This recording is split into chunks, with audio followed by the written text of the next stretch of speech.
Baptism. I was baptized as a baby. But then I read the Bible, and this is baptism is like a proposal, and it's like a marriage, and it's a covenant before God. So my mother arranged that without my permission nor my heart. Yeah. So is that meaningless? So now when I have... I don't think it's meaningless, but it is missing something that you're pointing to. It's not meaningless because it was part of a ceremony for your mother, right? And it was part of her hopes for your future. It's part of the family lore. You know this happened. It's a way that you were brought into the community technically. It sets a pattern, but then it's missing. What you're pointing to is something that's missing, which Love. is that, well, that no, it's more voluntary conscious participation, right? And so there's certainly an element of baptism that you could point to that's quite concrete, that's a matter of making the decision to open yourself up to the pathway of God, because that's what you're doing when you're baptized. Okay, so should a person have that decision, or should a child have the decision to be a part of God's family? And in the Catholic perspective, the answer is no. Now I'm going to try to describe or try to tell you why the idea of making the choice when you're a Christian, allowing your child to choose whether they want to be a part of God's family or not, is a mistake. Now, first thing I want to say is that yes, it is a covenant. It's like a marriage. It's a covenant between man and God.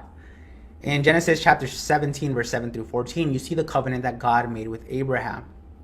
And it was the covenant so that God could be their God. So the covenant was the covenant of circumcision. It was for Abraham and his descendants, and then anybody who he bought with money. The covenant started at 8 days old. So a baby would be circumcised at 8 days, and God would be the God of that baby. Now, the baby did not make a voluntary act to be a part of God's covenant, be a part of God's people. That choice wasn't given to him. Now, in the same way, in Colossians chapter 2, verse 11 through 12, it says that baptism is the new spiritual circumcision. So circumcision, again, happened at 8 days old. Now, what happens when you get baptized? Well, in John chapter 3, verse 5, it says that unless you are baptized, you will not enter the kingdom of heaven. So being baptized, you receive the kingdom of heaven.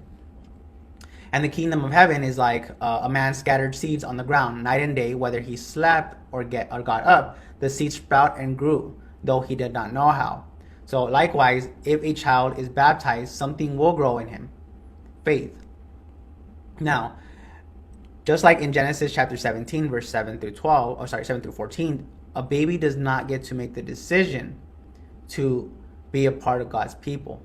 He gets to make the decision, if he wants, when he grows up, to walk away from God. In the same way that Adam and Eve did not make the decision to be a part of God's people.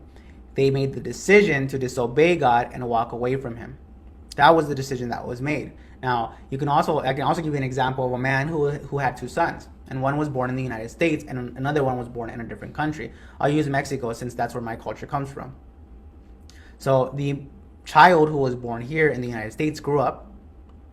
He had an easy life, very relaxing life. The only struggles would be emotional struggles, if anything. He went to school, he grew up, he went out, he stayed out all night with friends, hung out, grew up, got a good job, and then that's how he lived his life. Now, with the child from Mexico, he grew up, he didn't get a proper education because majority of people don't get a proper education. He didn't go out at night because it was dangerous. There's obviously criminals out over there that do kidnap you. Certain things happen, so we tend to stay inside. And then eventually he grew up and he found a love for knowledge. And he started reading books, he started watching videos, he started trying to grow. And then eventually he made the decision to come to the United States.